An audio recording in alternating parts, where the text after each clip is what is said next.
guys. For those that don't know me, I'm Abigail. For those that do, welcome back. Yes, I know I've cut off the top of my head. I'm not technical. I struggle with this. But I wanted the focus to be on the Celtic Cross to give you an idea of the different levels of Celtic Cross reading.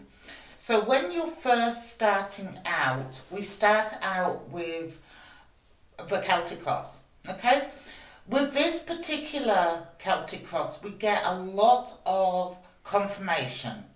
So we have the now, that's confirmable. Someone knows what we're going through now. The obstacles, they may not be aware of the obstacles at the moment, but they will be able to relate to them. The distant past is usually 12 to 18 months ago, but can go all the way back to when they were born. So it can be at any point in the history.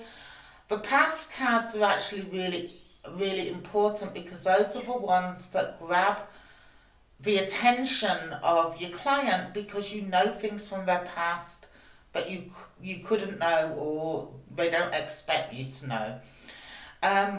The position we are in now is directly connected to what's gone on in our past and what's gone on in our recent past. Things don't just happen today. So whatever leads to this point. So these are relevant. So something in the past has led you to this point. So this is 12 to 18 months away. This is the last usually 3 to 6 months. So within this card, again, it's confirmable. It's something they've experienced. It's something they've gone through. With this particular reading, the only 3 cards that are actually future cards are the outcome card. The immediate future was 3 to 6 months. And the end card, which is usually 12 to 18 months with tarot. So these ones we go into, this is their self. So this is about the person that you're reading for, what's going on in their life, what struggles they're facing. Again, confirmable. This is their home environment. So what's going on in the home? Do they live alone? This is where children and partners will come up. And then we have this card, which is the hopes and fears. Okay, so when you're dealing this reading, you deal self, home environment, hopes and fears, and outcome card. Now, the hopes and fears, 90% of the time your hope and fear are exactly the same thing. So you hope you're going to have children, but you're scared you're not going to cope with children, or you're scared you're not going to have children. You hope you're going to get the job of your dreams, and then you're scared it won't actually be the job of your dreams when you get there. So this is always 2 sides of the same card. It's the hope and the fear. So this one is what is to come. And this one is usually connected to anything that's been playing on someone's mind or something that's important that's gone on for them. This is 3 to 6 months. So this is immediate future. So it could be happening tomorrow, next week, next month, up to 6 months. And this is the final card, which is for 12 to 18 months. Now, when you're first reading out, this can be confirmed, distant past, recent past can be confirmed, position we're in can be confirmed, obstacles can be confirmed, self can be confirmed, home and family can be confirmed, hopes and fears can be confirmed. So it's a good one when you're looking for confirmation that what you're seeing is right and what you're seeing is true. So when you do the slightly more advanced one, what you do is instead of turning this up from top to bottom, you turn it from bottom to top, and this becomes the story. So this is what's going to happen. This is what's going to happen next, and then this is the follow-on. If they ask a question, the question is along here. People need to be careful asking questions because they can limit that reading to a yes or no answer, and then there's nothing else to read because they've closed it down. So there's less confirmable cards. There's only these 4 that are confirmable. All the rest are what's to come. Um, if they've asked a question, that's going to come up in this one. And the reason that there's so many is the fact that a question is a process. So if you're asking, am I going to get another job? You've got to write up your resume. You've got to submit your resume. You've got to go through an interview process, and then it's a yes or a no. So it's about the process. Same if you're moving house. I'm thinking about moving house. I'm actively searching. I've found somewhere, then I move. So it's all process. And then your final card will say whether it was a positive or a negative move for you. We've got to remember that it's perception. Then the final level with exactly the same cards, but what you do is you overlay exactly the same spread.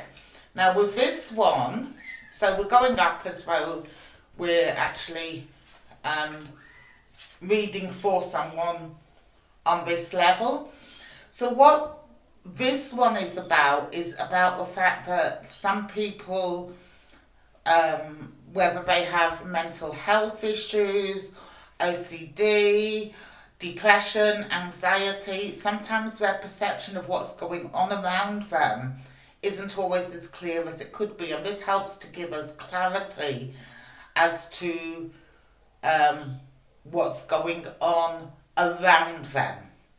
So this is the higher level. Now you can actually do tarot reading that goes back into past life. A good way when you're learning for yourself is to do a lot of past work to get that confirmation. Oh, okay, it's driving me mad. I've got no head, so let's have a head. When you're starting off, it is very hard to blind read. It's very hard to have your clients, no, no, no. And one of the most common things you will hear as a reader is no.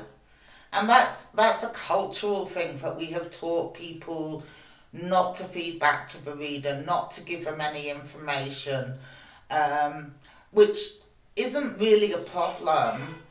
But it is very hard when you're first starting out to be talking to that brick wall. I can't say anything. And it is actually quite important that they don't say anything, because they'll get back in the car or set off home and they're thinking, oh, I told her that. So it's a really good idea not to. One of the things that I do is I don't follow anyone on Facebook that I'm going to read for, because I don't want what I see to become contaminated by what I think I know.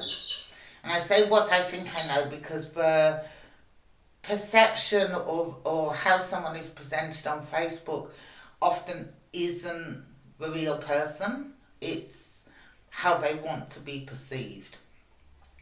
Okay, so that covers the three levels. So you've got your basic level, which is a lot of confirmation. You've got your intermediate level, which is answering questions, seeing that progression of their life.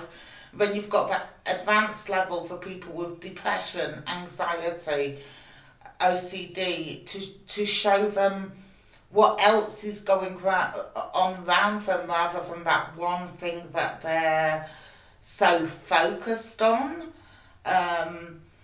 So remember, there is no good or bad. If you tell a depressed person, oh, you've got really bad 5 months and then everything's wonderful, the depressed person's going away, doom and gloom, everything's miserable, I've got bad 5 months. Tell exactly the same to an optimist and they're like, right, let's organise the party for 6 months because everything's coming good then. So you have to take that leap of faith every time, but you are going to word it right for your client. Okay, so I've finally covered this. This has been driving me crazy. Another awesome dress, Holly the Red Bubble. If you are on Facebook, I do run the Perth WA Psychic Tarot Group. It'd be nice to have you join us. I hope that helped give you a little bit of insight for um, the levels that you can take tarot. Remember that your reader could use any, all, or none of these and still be right, especially if it's a psychic reader, because the cards are for the client, not for the reader. A psychic reader is getting that information through and giving it to you. Okay? The pictures help you recall what the reader has said. So it doesn't matter how your reader sets it out, it doesn't mean that they're basic, intermediate. This is more about when you're learning for yourself or you're learning to push your own boundaries. Okay, guys, thank you for joining me, and I will see you next week. Take care. Bye.